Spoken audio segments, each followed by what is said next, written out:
Shalom, Shavua Tov. I would like to open our show today with a short tribute. Our series of shiurim this summer, as I think I mentioned a few times, is Leilu Nishmat Rafael Moshe Ben Eliyahu, also known as Russell. And as today is his actual yahrzeit, I would like to say a few words about the man that we are dedicating our learning for. So Russell grew up in South Africa to a working family. His father fought in World War II and suffered from post-trauma his whole life. He had an effect on the whole family, and his life wasn't an easy one.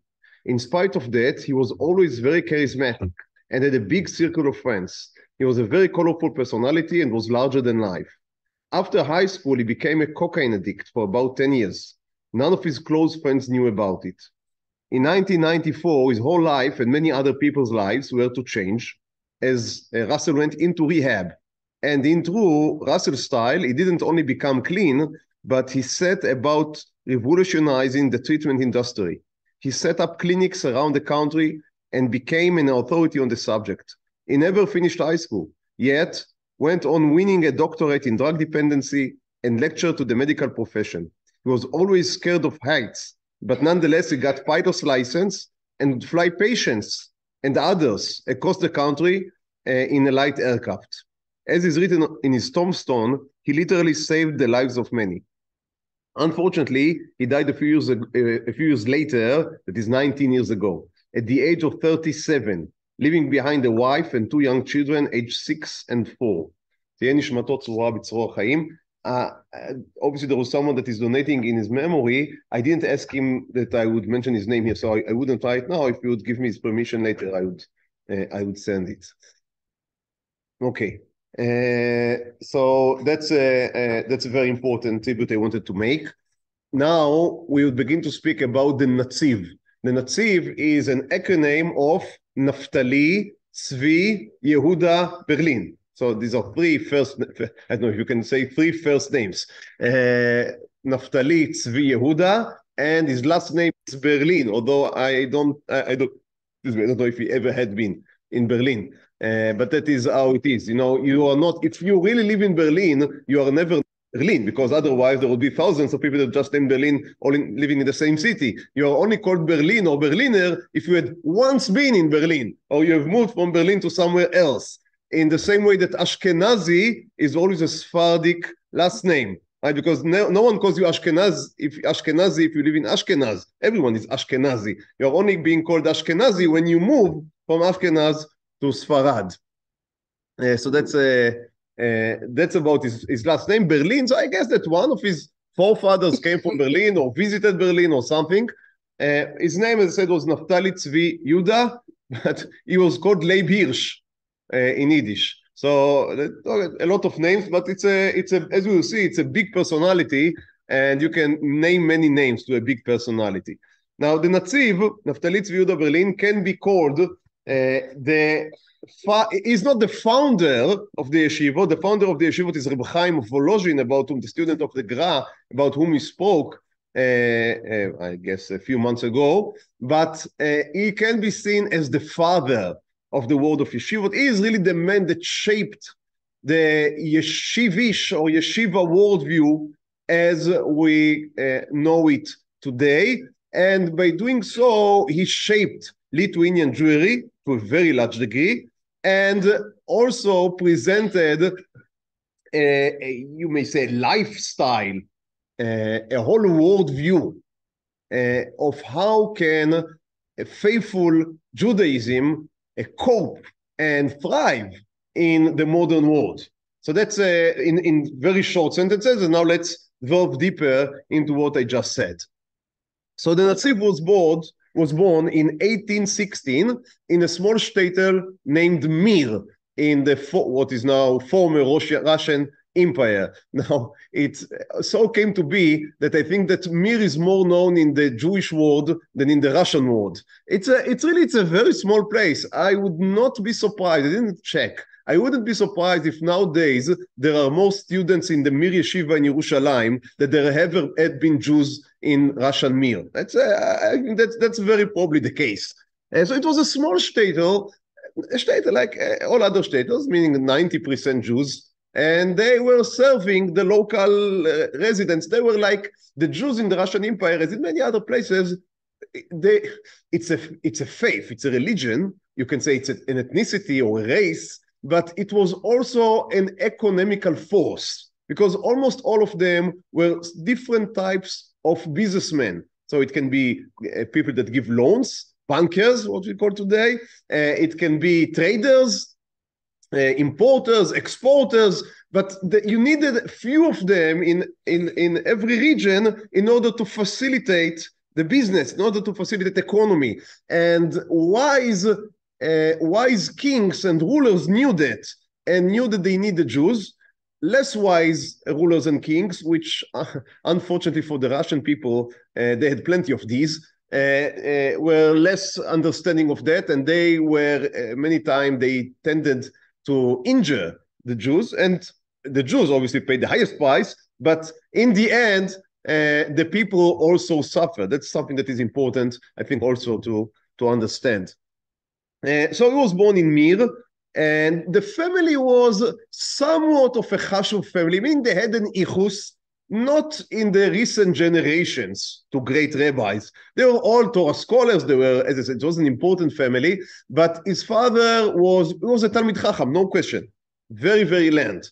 And later in his life, the father, whose name was Rabbi Yaakov Berlin, made Aliyah to Yerushalayim, and he was not a rabbi there, but he was important enough that when they took a Rav in Yerushalayim, he was one of the people that signed the hasmacha, meaning the authorization paper. So he was an important Talmid Chacham.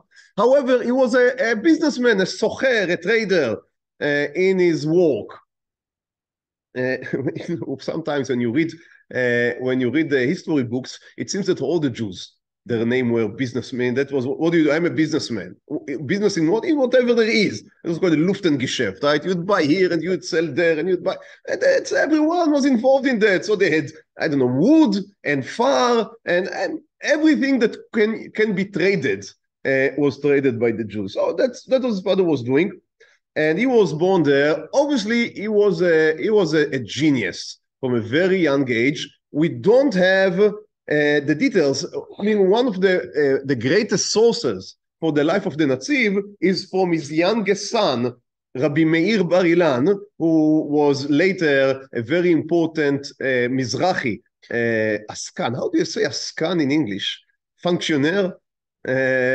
So he was a very important, I guess, an activist. You'd say it's not askan and activist, not the same thing, but anyhow, let's say activist is a nice name. So he was an activist in the Mizrahi, meaning the religious Zionist movement, and the University of Bar Ilan is named after him. So he was a very important man. He was also founded the Hatzofeh, Zichrono Livracha, if some of you may recall this newspaper. This was the religious Zionist newspaper for many, many years. Yeah, before Makor, no, but Makor, you're right. But Makor Rishon is a private affair. And Hatzofeh was a party. It was a party newspaper, as used to be. All the big parties in Israel used to have newspapers. I mean, they had hospitals. So basically, they also had newspapers. So you had Hadavar and you had Hatzofeh, and okay. Anyhow, Hatzofeh went in the same way that the Mafdal went. You may say that. In the age of 11, he was chosen as the Chatan. The ripe age of 11, you may say. He was chosen as the Chatan for no other than the daughter of Reb Yitzchak Fried or Reb Itzale. Now, that is not a house, or I guess a house-bred name, but this is the son of no other than Reb Chaim of Volozhin.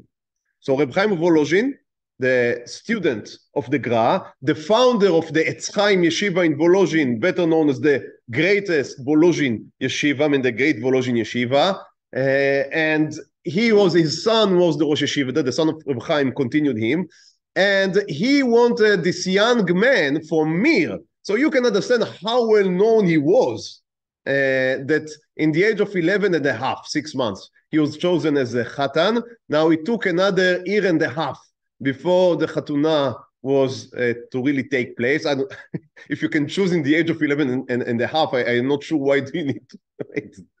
No, anyhow, obviously they wanted him beyond bar mitzvah. So they waited for bar mitzvah. I think that you can save all of this time if you can plan the chatuna and the bar mitzvah as the same event. So anyhow, next time, Bezrat Hashem. When you do that. Okay. Okay. So in the age of 13, he came to Volozhin to marry the Rosh Yeshiva daughter and to become a student in the Volozhin Yeshiva. And now the change, the transformation from his father's house to his father-in-law, it's very interesting. So again, in the Sefer written by Rav Meir Bar Ilan, who is the son from a second marriage, that's I think needs to be said, but he describes it as traumatic. He doesn't use this word, but there is a whole chapter about it, and it's traumatic. And he came from a simple family. I'm not meaning simple. They had money, for sure, and they were very learned in Torah, but they were simple in the sense that they were, I don't know how to describe it fairly. They were very humble.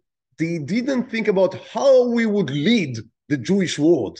I mean, this was not the questions on the table. They were learning Torah and they were making their living very nicely.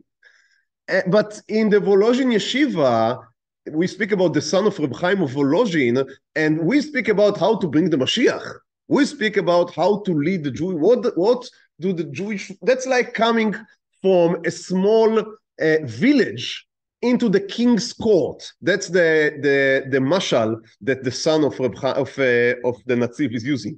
That he came to the king's court. Now you come to the king's court, it opens your mind. That's on one hand. But on the other hand, in the king's court, there are intrigues. Because who would be closer to the king? Right? Who would be closer to the Rosh Yeshiva? Now that's, I mean, it's unfortunate in a way, but it's just human nature. And Rabbi Bar Ilan, describing his father, he says that he didn't play these games because he was not born into it. The other people in the court, right, they were born into it. They knew how to speak in language that can be understood in two ways, right? How to give a shtoch, how do you say in Yiddish? How to give how do you say it in English? Politics, exactly. I mean, but here in Israel we have very brutal politics. But I mean politics in the British way, right? So understatements and hugging someone and then stabbing him behind the back. And I don't want to insult any British one. I apologize. But speaking very politely sometimes, but finding the ways how to, while you speak politely to someone, undermine him. So that was, I don't think it was everything that was going on there, but it was part of what is going on there. And the Natziv took a step back.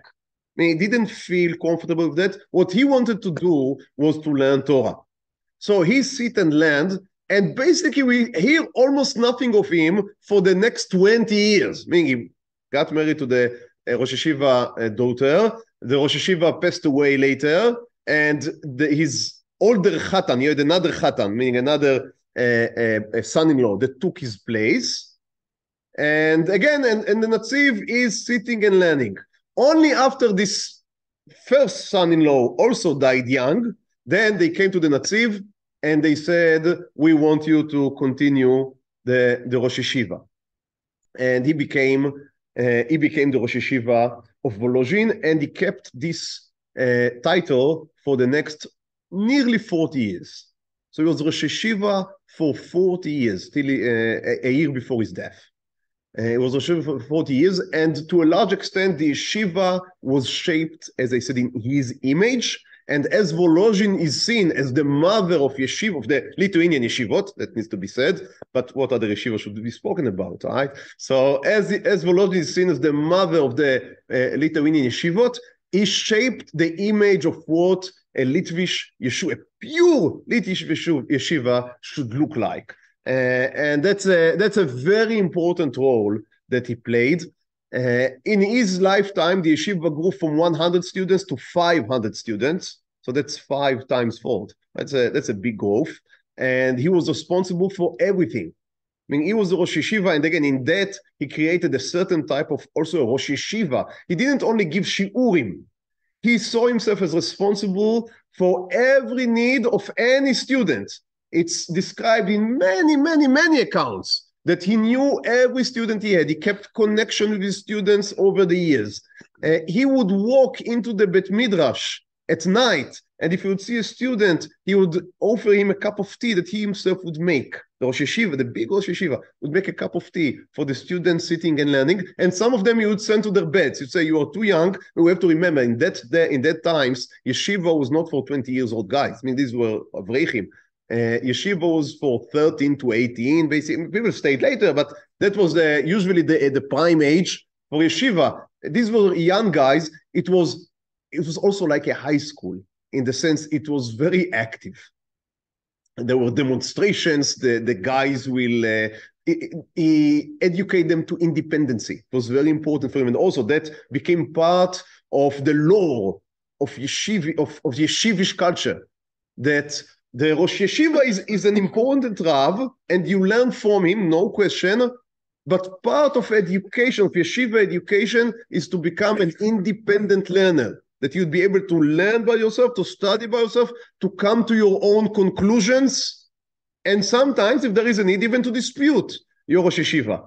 Now, when it's one thing when a student after 10 years in the yeshiva is doing it, or 20 years in the yeshiva, it's another if someone came in after 2 months, he feels that he can disagree with the Rosh Yeshiva, but it did happen then, and I would say nowadays as well. But it's me, we do not reject it. I apologize that I'm so into, I would say we why I'm saying we. The Natziv didn't reject, but I myself, I have a strong identification with the figure. So I apologize if from time to time I would tend to speak in the first person again. So, but then Natziv saw it as extremely important to give the place and the room for independent growth for every one of his students. And he was very well known for that. He also was the one to give the stipends. I mean, everything belonged to him. That was part of how the yeshiva was built. There was no amuta. What is amuta? A society, organization that he would be hired by. That was not the way that the yeshiva was built. He owned the place, he owned the buildings, he owned the food. And he would give all the donations to the yeshiva would go to his own household. I hope that I don't even have to say that he never chas v'chayila ever misused. It was the other way around. He was always in debt because of the yeshiva. But he would be the one to give the stipends.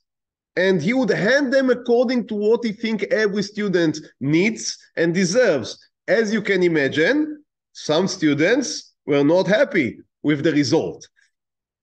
And his wife, which was the daughter, Bat Yarena, which was the daughter of the former Rosh Yeshiva, she was like the M-bite nowadays, right? How do you M M-bite? The mother, the house mother, exactly. The students would come to their home in order to be given a cake and some good words.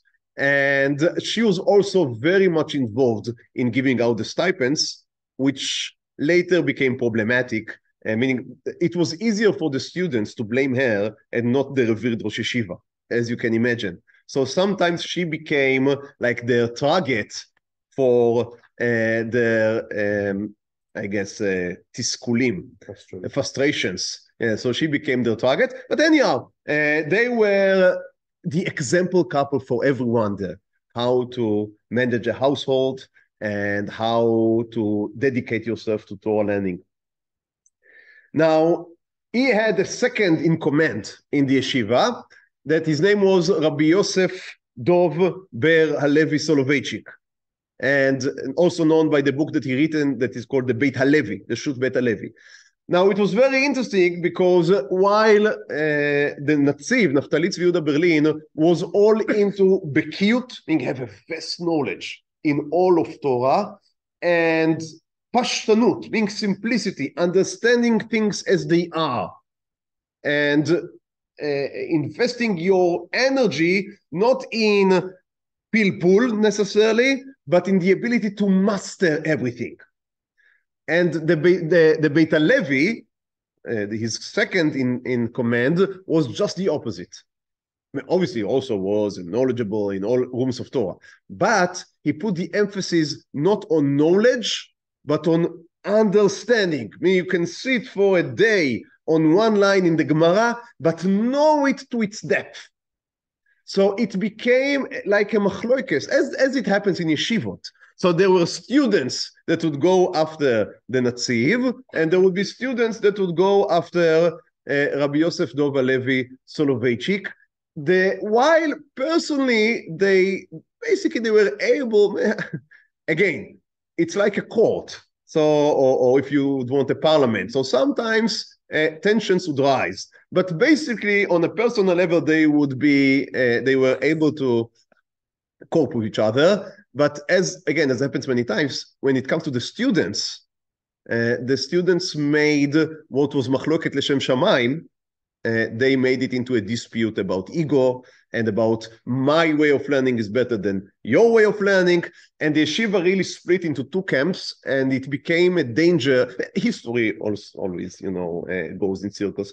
It became a danger to the very existence of the yeshiva. So there was a va'ada. It was like a committee of 4 rabbis external to the yeshiva that was called in order to help. And they helped them to reorganize themselves. A few years later came an invitation for the Beit HaLevi to become the rabbi of Brisk. So he went to Brisk not in order, but as part of what I said, that their personal relationship was not chas v'chayila damaged by the whole affair. The Natziv gave his granddaughter to the son of the Beit HaLevi. So the son of Beit HaLevi is the famous, which I hope that we would give a shiur about, Reb Chaim Brisker, Reb Chaim Brisk, and he was married to the granddaughter of the Natziv. Reb Yosef Dov Halevi Soloveitchik, that you may be familiar with from Boston, is the grandson of this Reb Chaim Soloveitchik, meaning is the great-grandson of the Reb Yosef Dov Halevi Soloveitchik, the author of Beit HaLevi that we just spoke about. So that's a very brief history of the yeshiva. We have to. It's very difficult for me to explain the place that Volozhin Yeshiva took in Lithuanian Jewry. It was everything. It was the leading voice in Lithuanian for the Lithuanian Jews. That's as simple as that, and as complicated as that. Almost all of the Lithuanian rabbis for the next generations, meaning 2 or 3 generations, would all be either disciples of the Volozhin Yeshiva, or they would be the students of the students of the Volozhin Yeshiva. It would be very difficult to find someone that had no connections to the Volozhin Yeshiva. Other yeshiva that were built were either built by direct students of the Volozhin Yeshiva, or they were built in the model of the Volozhin Yeshiva. And Chaim Nachman Bialik, which is regarded by many as the national poet, right? Meshorer HaLeumi.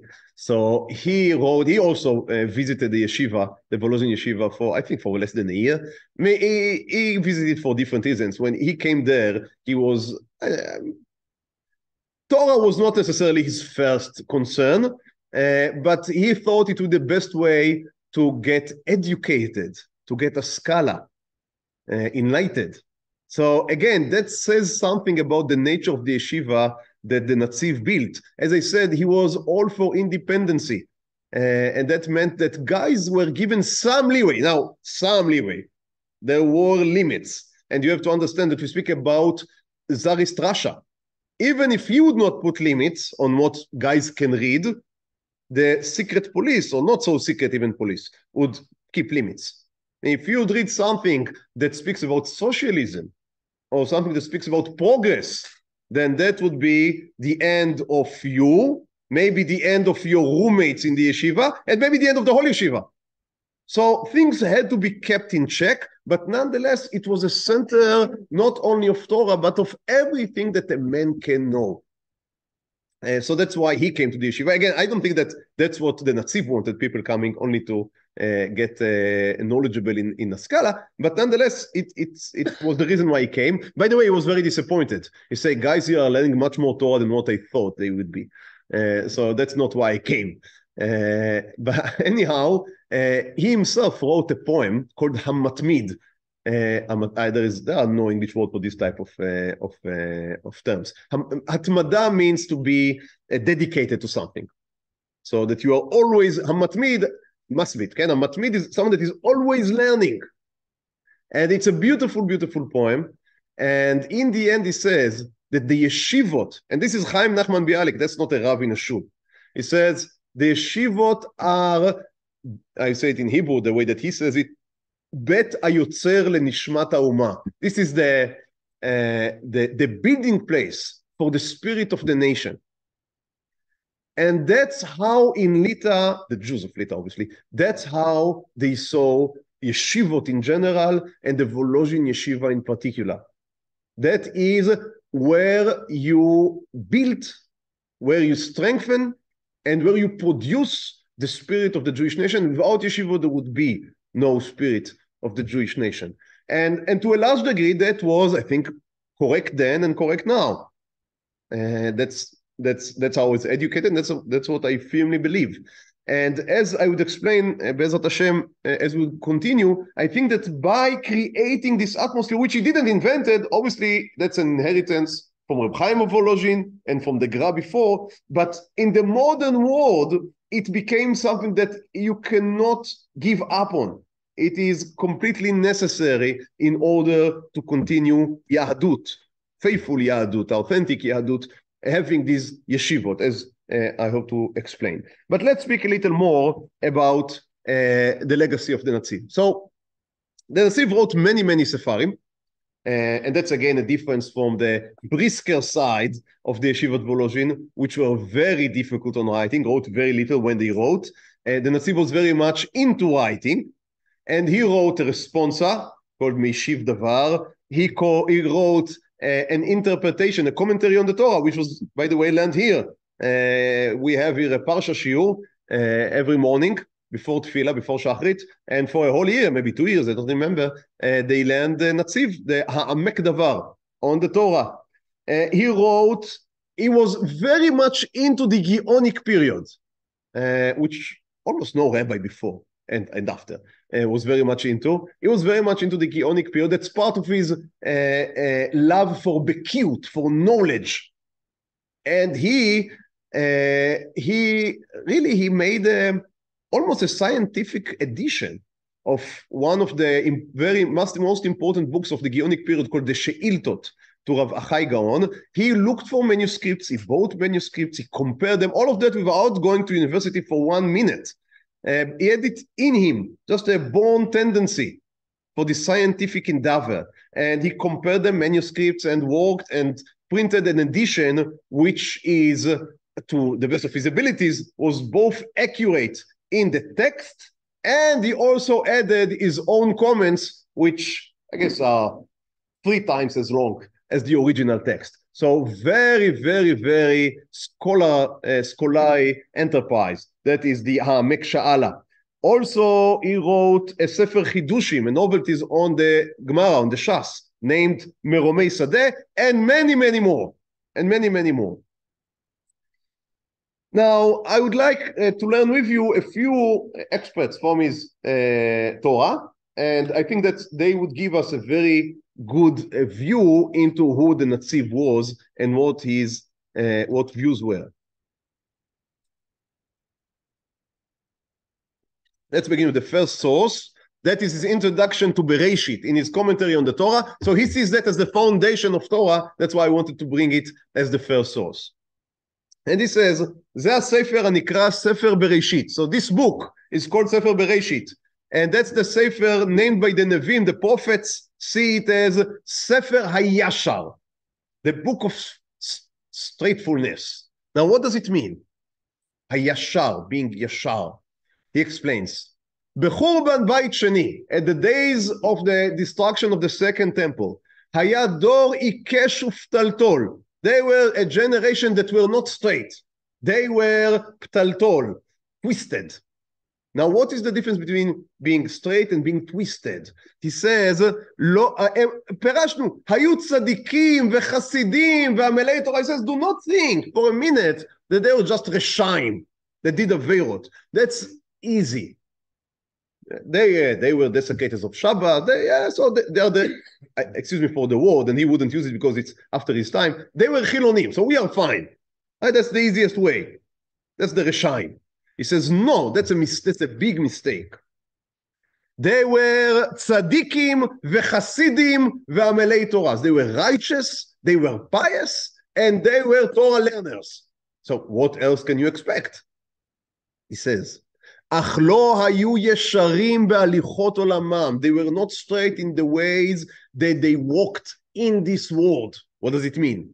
על כן, מפני שנאת חינם שבלבם זה את זה, חשדו את מי שראו שנוהג שלא כדעתם ביראת השם, שהוא צדוקי ואפיקורס. He says the problem was that every time they saw someone that, you know, that they went with their hats, the kinch was on the right side, and they saw someone walking with it on the left side, or someone that is davening other than the way they do, or that dress up in otherwise than the way they did. Because the hatred that was in their hearts, they immediately blamed him as being an epicurus, an heretic, and someone that needed to be punished and destroyed. ובאו על ידי זה לידי שפיכות דמים, and that way they came into bloodshed. בדרך הפלגה, in a very exaggerated way.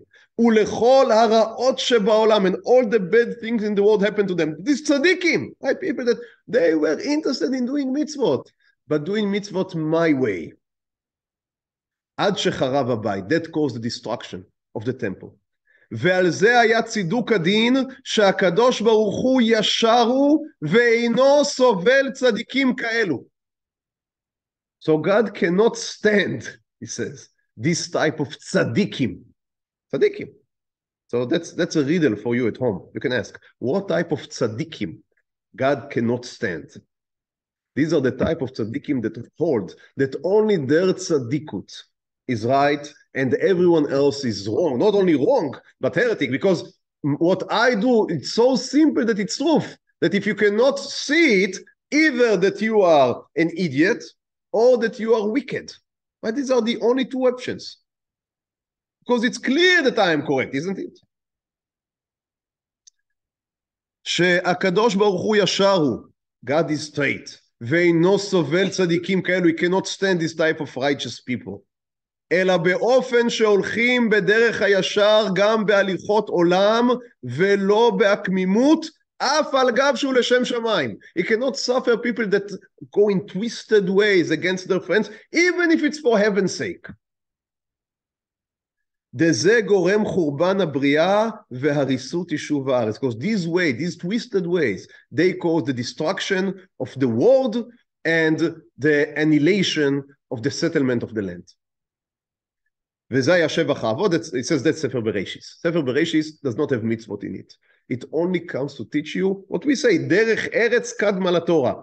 So being straight in the yashar, in the way that you behave to others, should come before all the other mitzvot.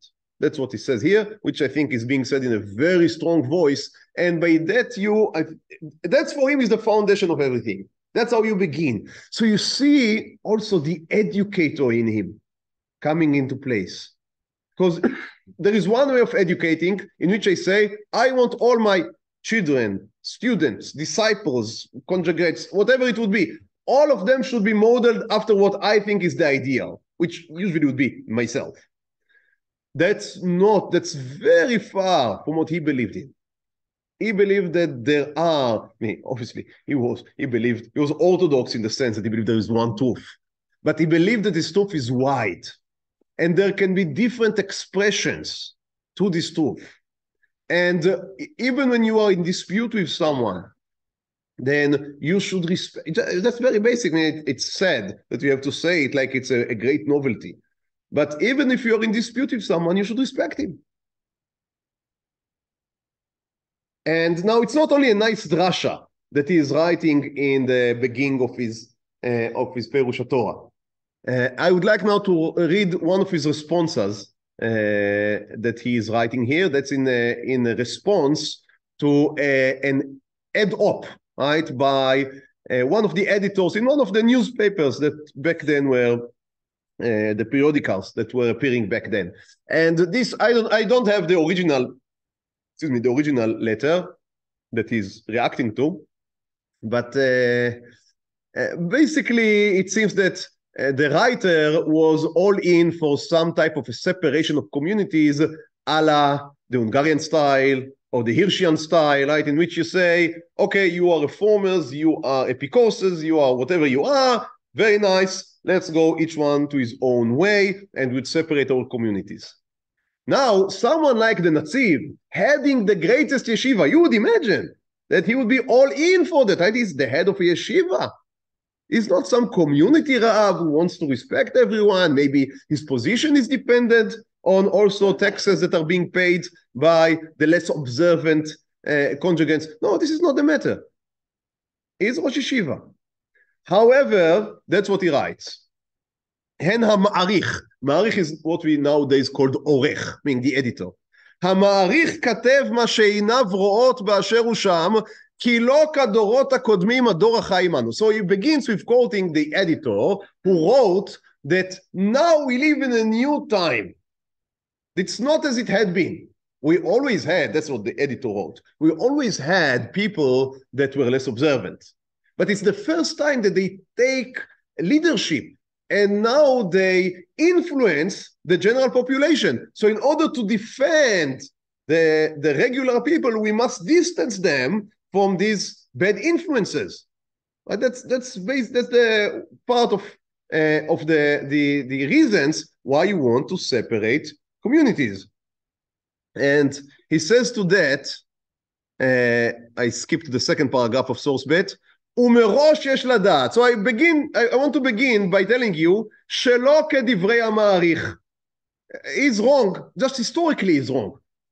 אשר מאז הייתה יהודה לקודשו, לא היה דור פרוץ כעת הזה. So the editor says there was never such bad times for Jewish faith as our, meaning the end of the 19th century. He says, לא כן האמת, that's just not correct. כי גם בעת בואנו לארץ הקודש, והרבה דורות אחרי כן, אחרי שהיצר עד עבודה זרה, שולט אומר, he says, no, just read תנ"ך. read אליהו הנביא. Everyone is worshipping idols. It was much worse than nowadays.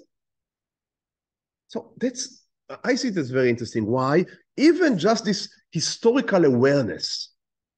Because usually, again, someone that is very much into Torah learning and into yeshiva culture, into orthodoxy, we may say, history and historicism is almost an enemy of orthodoxy. Because orthodoxy emphasizes what is essential, what is always true. And history and historicity, what is about? Contextualizing. Saying, yes, that was developed then, and that was developed there, and it's answering some specific needs that were back then and back there, and not necessarily are relevant to our times. So that's why Torah culture and Orthodoxy do not sit very quietly with one another with history. And you can read what Rabbi Hirsch wrote about Gertz, wrote about history in general, not only because he was not happy with what Gertz was writing, but also because he said all of this digging into history, we should not be, it's important to know where we came from, but what we should really deal with is the truth. And the truth is not necessarily about what was, but if you, again, I am not now quoting, but I'm paraphrasing, it's about what should have been. That's the essential truth. That's what we are looking for. The truth in capital T and not in small t. And here the Natziv is saying, no, we should look into history in order to learn from. And we look into history and we see there is nothing new. So don't, and that happens many times. When you contextualize, when you look into history, then it's less dramatic. Because you see that history is a wheel, and sometimes you are up and sometimes you are down. So that's the first step. Now, obviously, again, we are the man that would continue this revolution or this viewpoint of the Natziv would be Rav Kook. He would take history and would show how history is on one hand is contextualized to its time and place, but it's also a demonstration of God's hand because of the providence, because of hashgacha. So you can hold both sides of the rope. You can learn history, but you can also see God working through history, especially through the history of the Jewish people. Now that is a development. The Rav Kook saw himself as a disciple of the Natziv. He wrote a big eulogy on him and a hesped on him. He learned in the Volozhin Yeshiva also for 1 year. But he said it was one of the best years of his life. So he said, the air in Volozhin, Avira de Volozhin machkim, the air in Volozhin would give you wisdom. And he would write, would be in correspondence with the Natziv for many years afterwards. So just an interesting fact. So he would continue this path of the Natziv, of understanding history, of both as learning history as an important facet, important side of our Jewish identity, not ignoring history, not imagining that everything is just as it is now, which is that's a general Orthodox tendency. Imagine that Yaakov Avinu had the same feeling that I had. Right? That's now you begin to ask questions. How can it be? Was it Rashid feeling, Rabbeinu Tam feeling? Right? So in the minute you begin to ask questions, there are problems. So also that's why it's good not to ask questions in this type of environments. But the Natziv was very far from that. Very far from that. And so he begins historically conceptualizing. He says, no, it's nothing new. And then he continues. So I'm skipping. והנה המעריך, הורו והוגו עצה. So the editor had an advice for us. להיות שומר מדור זה, that we should be keeping ourselves and defending ourselves from this generation. להיפרד זה מזה לגמרי, כמו שנפרד אברהם מלוט. We should separate ourselves from, again, the heretics, the maskilim, the reformim, all of these baskets, and we should separate ourselves from them. As Abraham separated himself from Lot. He says about that, במטותא מן המעריך, please, I am begging you, he says. עצה זו קשה כחרבות לגוף האומה וקיומה. Your advice is like taking a sword, if you have an ache in your hand, and cutting your hand off. That is basically your advice. Dismembering ourselves. That's what you suggest to us. קשה כחרבות לגוף האומה וקיומה. הן בשעה שהיינו בארץ הקודש וברשותנו כמעט, בבית שני. נעתם ארץ וחרב הבית וגלה ישראל וסיבת מחלוקת הפרושים הצדוקים. You see, he's quoting, he's using his same view of what happened in the end of the period of Beit Sheni. He says, you know what caused the destruction back then? The dispute between the Prushim and the Tzdukim. He says, even if they're Tzdukim, you cannot destroy the Jewish nation. That's what you're suggesting here. Your advice of separation is an advice to cut ourselves into two. You cannot, it's difficult to live with sick parts of your body, but it is impossible to live if you cut your body into two. That is basically what he's saying. And then he says, and even more so in Chutz La'aretz, we are among the Goyim. The only thing that keeps us alive is that we stick to each other. If we would cut ourselves off, that would not survive. I hope that you would agree that I would add that history proves that in Eretz Israel it's no less important than in Chutz La'aretz. That's the only correction I would make. So what is the advice? But obviously the situation requires amending. So what would we do if you do not suggest to separate? What should we do? אלא אם באנו לחזק את הדת בקרבנו, ושלא ירף בלבבנו ולב בנינו. So if we want to strengthen our religion, and we want not to get weak, עלינו להתבונן מדורות הראשונים. So again, he says, look at history. And what would you learn from history? והנה בשעה שראה יחזקיהו המלך הצדיק, שנתרופפו עמודי ויסודי הדת בימי אחז, מה עשה? נעץ חרב בבית המדרש ואמר, כל מי שאינו עוסק בתורה ידקר בחרב. כך עלינו לעשות. It doesn't mean kill people with the sword, that's a metaphor. Okay? So he says, we have to teach and to learn Torah. The foundation is Torah. If we would, because we believe, look, if we are afraid that what we have is not strong enough, then that is right. We need to build the very high walls and defend ourselves behind them and never go out. But if you believe that what you have is strong and is true, then you should not be afraid. What you should do is invest in Torah. Invest all your powers in learning Torah, in teaching Torah, in popularizing Torah, you would use these words, but in democratizing Torah. In Torah should be available for everyone. He would be the first proponent of Sutenstein, of Sefaria, or everything that can make Torah accessible to everyone. That is the source of our strength. That is the source of our power. That's why yeshiva is so important. Because if you have yeshiva, you have the secret source, right, which later in life it becomes the power that empowers everything, that energizes everything. He says, עלינו לעשות, להחזיק הדת, להרבות תורה בבתי מדרשים, לעשות כל תחבולות שאפשר, so we should do everything that in our power, שיתעסקו בתורה ברבים, ולא לדקדק אם חברו לומד לשמוע או שלא לשמוע. Now, some people are Puritan in Torah learning. They would say, we only teach these people and not these people. And he says, no, I don't care. Just teach them Torah. Just teach them Torah. So you see, he would accept to the yeshiva almost. That's one of the reasons why the yeshiva grew so much. So that's part of his understanding. We need everyone in the Jewish people. We are not willing to give up on anyone. Now, obviously, that doesn't mean that he would give up 1 inch on halacha, on Jewish authenticity.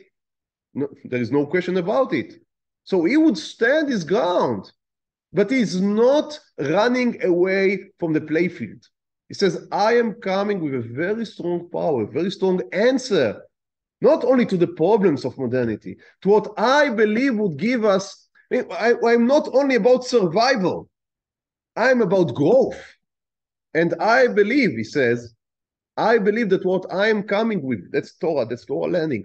That's halacha observance, obviously, that stems out from Torah learning. I believe that would give us the strength and the power to go as a nation, that would enable us to bring back everyone, because obviously when they would see the beauty of Torah and how real Torah people are behaving, that's not as they behaved in the time of the Second Temple, but that's as a real Torah Jew should behave, meaning that he should be kind, that he should be loving, that he should be caring to his brothers. That would bring people back. And again, Rav Kook would be the prime example of that. He would come here to Eretz Israel with the Chalutzim, which were very far removed from Torah and from learning and from mitzvot and from everything that is dear to our heart. And he would say, I'm not coming here to educate you. I am coming here to be with you, and I would learn from you what I find that is good in you that I can learn. And that worked again and again and again. Now, that's not for everyone. It's very important to emphasize. You can't take a 7-year-old child and says, now I would send you to wherever and you would be the example of, because he doesn't have it in him yet. So the Natziv believed very strongly that you need the yeshivot as places in which you train these people in Kedusha, in holiness, in Torah, but then you go out. Then you go out. There is also, he continues here about Haskala, about secular learning. He says that should also be part of our curriculum. He says not in the yeshivot. Not in the yeshiva. In the yeshiva, the experience of yeshiva should be experience of Kedusha. So yeshiva should be only holy studies, only Torah from morning to night. But again, out of the yeshiva, he says we have some of our Gedolei Torah that were very much into secular, as we all know, right? Rambam is, again, that's the big example. But many others. He says it was either before yeshiva time or after yeshiva time. So they trained themselves. Very, very good.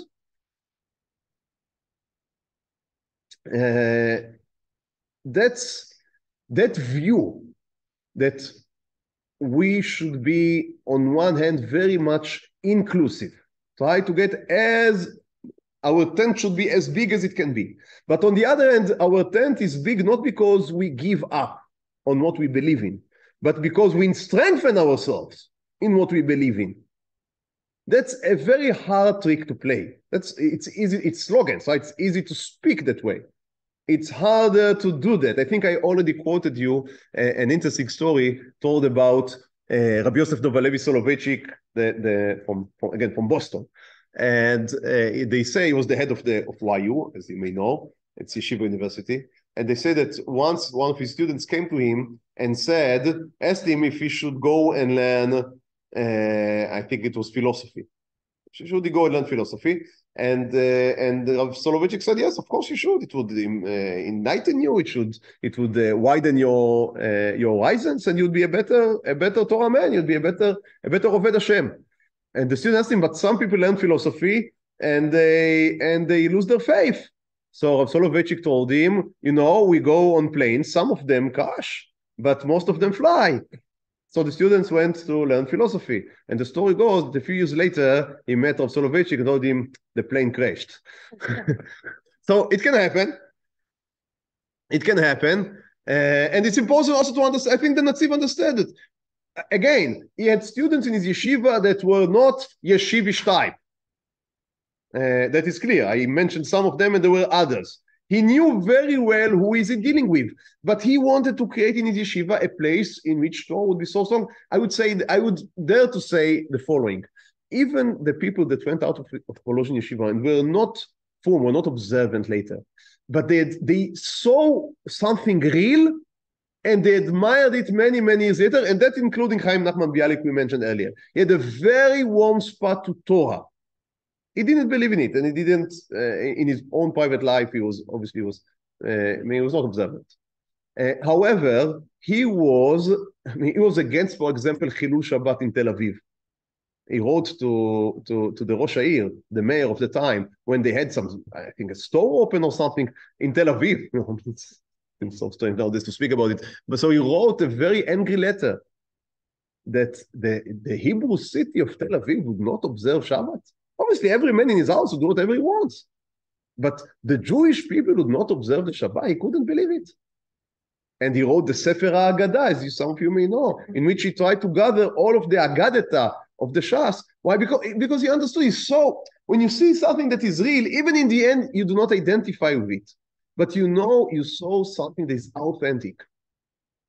And in Volozhin, when they say that some of the less observant students of Volozhin, so they would sit some of the stories says after they left, some of the versions while they were in Volozhin. So you would sit in Shabbat, eat kigel, have a cigarette, and write Chidushei Torah. Now that is that's not the character of the typical Volozhin student, but it is this image which was used also against the Volozhin yeshiva. While I do not recommend it in any way, but to me it's part of the magic. It's part of the magic. There was something there that we are, Baruch Hashem, I think that in our yeshiva world today, we are trying to draw from there, and we have it, Baruch Hashem, by ourselves, in which you enter into an experience in which you are again at Mountain Sinai. That was what he was trying to create. Now, you may worship the Egel 40 days later. It can happen. It did happen. It happened. And if human nature would not miraculously change until God would take the heart of stone from our chest and replace it with a heart of flesh, as the Navi says, until that would happen, it would happen again and again. But you cannot delete, you cannot remove the memory from someone that had been for a year in Volozhin. That cannot be taken. I do believe that someone that was in a good yeshiva for a good chunk of time, that's an experience of learning, of meeting with the truth, that even if after in life take you to other places, you do not lose sight of this great period that you lived through. This is what I believe. The Natziv was also very much involved in the early expressions of Zionism. That is the Chovevei Tzion. Unfortunately, I did not have the time now to go into the Chovevei Tzion. The Chovevei Tzion were the engine of the Aliyah Rishona. So the first Aliyah, so in the end of the 19th century, so the people that established Nes Ziona, the people that established Rishon LeZion, the people that established Rehovot, all of these places were established by mostly religious people. I don't speak about Bilu, the people that established Tel Aviv. They were not religious. But the people that established the other cities I just mentioned, they were all religious. The people that established Petach Tikva, it's not Aliyah Rishona. But all of these settlements were established by religious people. And the Natziv, most of them were from Eastern Europe, from Russia. And the Natziv was very much not only involved, he was on the board of the Chobevei Tzion. He wrote letters. I have here a long quote. Just let's see the first two sentences. You'd think that it was written by Rav Kook himself. See source Gimel. ראו ראינו, כי היה השם את רוח עמו ישראל, בכל חלקי תבל ומלואו. We see now, that's from 1886. So that's first idea. So we saw now that God was with the spirit of the Jewish nation in all of the world, להושיב נחלות שוממות בארץ הקדושה, to establish the new settlements in the Holy Land, ולכונן שם מושבות לנידחי ישראל, and from the different parts of the world, people would come to settle in Eretz Israel. וכל השם דופק על פתחי לבבינו לאמור.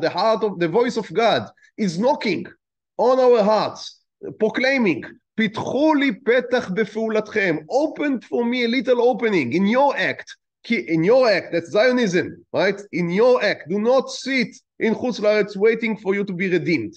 Go and act. כי הגיע השעה, time came, אשר לא יאמר עוד על ארץ ישראל עזובה ואין דורש אותה. So do not wait, because time had came that Eretz Israel should not be desolated anymore. I'm skipping to the end. He says,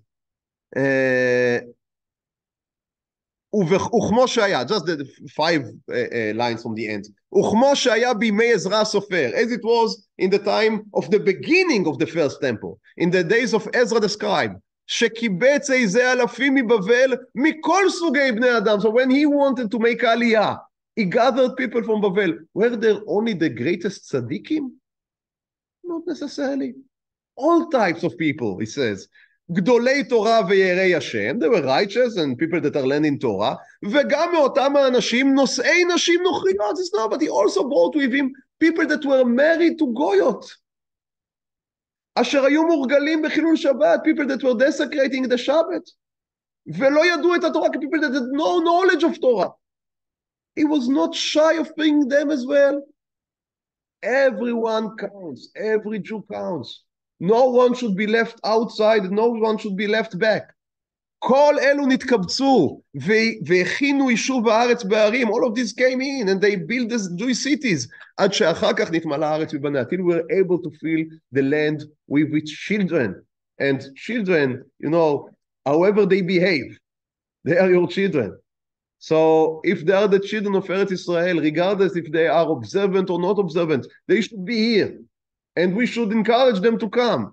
So that's, I find it so interesting that he was not a Rosh Yeshiva, he was the Rosh Yeshiva, the king of Rosh Yeshiva, the father of Rosh Yeshiva. And usually these type of people, they deal with 15, 16, 17 years old guys, and all of them are frum, and all of them wants to learn Torah, and all of them come for that method of yeshiva. So usually that's the type of population that these type of men are used to work with. But the Natziv was made, and I think that was because he didn't grow up in the king's court. He grew up in this mir, in this shtetl, and between the friends of his father that were traders, that were businessmen, and he saw the different type of people. And he knew that real Torah leadership cannot shy away behind walls and gates. It needs, in the training place, there need to be places that are quiet, like in the library. You need to be able to sit and study. So in the Bet Midrash, you need to be able to sit and study. But afterwards, it's not only that you should be able to meet with the world and to engage with the world, you should lead the world. That was the way that he saw yeshiva, not as a teivat noach, like a shelter to run from the difficulties of this world. It's a production place. Production place, that's not a good term. It's a growth place. It's a training ground from where you go out and you shine and you light the world. Anyhow, his first wife died. He remarried, as I said. He had a son in a very old age called Rav Meir Bar Ilan that became, you can understand now why, he became a very important, as I say, activist and askan in the Mizrahi. Unfortunately, his old days were not very good. He was very sick, and he wanted to go to Eretz Israel, he wanted to make Aliyah. In order to make Aliyah, he wanted to put his oldest son as the Rosh Yeshiva in Volozhin after him. That caused a very big uproar in the yeshiva. He said the students were very independent, and they wanted that Rav Chaim Soloveitchik would be invited from Brisk back to the Volozhin yeshiva because he was considered as the best lamdan of the generation, the best mefulpal. And Rav Chaim Berlin was like his father. He was all for bekiut, for vast knowledge, not necessarily for pilpul. Now, that's, to us nowadays, that seems like something small, maybe, but for them it was the whole world. Wood had the yeshiva, and that there were protests and very big uproar. Now, again, nowadays it will end up with some standards being thrown and then maybe some, which is bad enough, but it will end up with that. But in the Russian Empire, when the people began to protest, the Tsar didn't want it, because every uproar is problematic, because who knows what would happen next. And also they wanted to use it as an opportunity to try to close the yeshiva, because they didn't like all of these Jews coming in. It doesn't. Now again, if they had any wisdom in their heads, they would understand that the Jews are the best gift that God could give them, because this was the most faithful element in all of the Russian Empire. The only ones that didn't want to topple off the Tsar were the Jews, meaning the Orthodox Jews. Everyone else hated them, as would be revealed not much later. Anyhow, they were anti-Semitic beyond logic, as European standard. I'm sorry that I'm speaking in broad, but I apologize. But history is what it is. So, as many Europeans tended to be, they were. Someone said once that what is the definition of anti-Semitic? It's someone that dislikes Jews more than necessary. So they dislike Jews more than necessary. And so they said that's the best, we would close this yeshiva or we would turn it into a Russian seminary. So that way you can Russify the Jews. And that's what they wanted the Natziv to do, to bring in, Russian teachers and to teach science and the Russian language. Now, the Natziv was willing to give in somewhat, but when they wanted that majority of the day would be for secular studies and only very small amount would be given to Torah studies, he said, Ad kan, and he closed the yeshiva. Now, you can understand that for a man that his life project, 40 years, he had this yeshiva. And he grew it for 100 students to 500 students. It was a yeshiva, it was established by Rav Chaim Volozhin. It was a sacred pikadon that was given to him. So it was devastating in a very old age, and he was left with many debts. As I said, he took loans for the yeshiva. What was the yeshiva? It was him. And now no one would donate anymore because there is no yeshiva anymore. So he was in high debts, he was very old, and a year later, he passed away with a broken heart. Now, that is a tragedy. And Chobevei Tzion also did not come as he wanted. He wanted it to be a Torah movement that would cause Orthodox Jews from all over Europe to make Aliyah. That's not how things turned to be. As we know, the secular Jews were able, Pinsker and others, it's not very important right now, Lilienbaum were able to take control of Chobevei Tzion, and the rabbis were pushed aside and then completely pushed away. And as you know, the state attacked more from the secular Jews, and when they controlled also the Aliyah and the settlements, it was also easier for secular Jews to come in. It was harder and more difficult. and it was like a circle, a vicious circle, in which it was so many secular Jews in Eretz Israel, it must be a treif place, so we would not come. You would not come, so more secular Jews would come. It was very sad. It is very sad for the whole of the Jewish history, because you can only imagine what would have happened if the Natziv was able to have his way. What can we say? And so he saw both of his life projects falling and crashing down. That's a tragic life story. But on the other hand, while the specific yeshiva that he headed and the specific movement that he led were not successful to achieve the goals maybe that he wanted, the ideas and the spirit that he produced in this yeshiva and all of his activities live with us to this very day. And you may say this is the father of both the Haredi, the Litvak word, the yeshiva word, and the modern Orthodox or the Tzionist word. I think that can be said. And that shows you the greatness of this man. As I said, Rav Kook saw himself as a student, and many of the ideas of Rav Kook came and were a development of the Natziv's ideas. On the other hand, all of the yeshivot, or not, 90% of them, modeled themselves after the Volozhin yeshiva, and he really gave, you may say, Torah Jewry the ability not only to stand upright in this modern world, but also to have the tools to shine and to lead. And Be'ezrat Hashem, some of his ideas were much ahead of their time, and I think that we are only unpacking them now, little by little, and hopefully we'll be able to bring them to full fruition. So thank you so much, and Be'ezrat Hashem will continue next week in this great period. Thanks, Rav.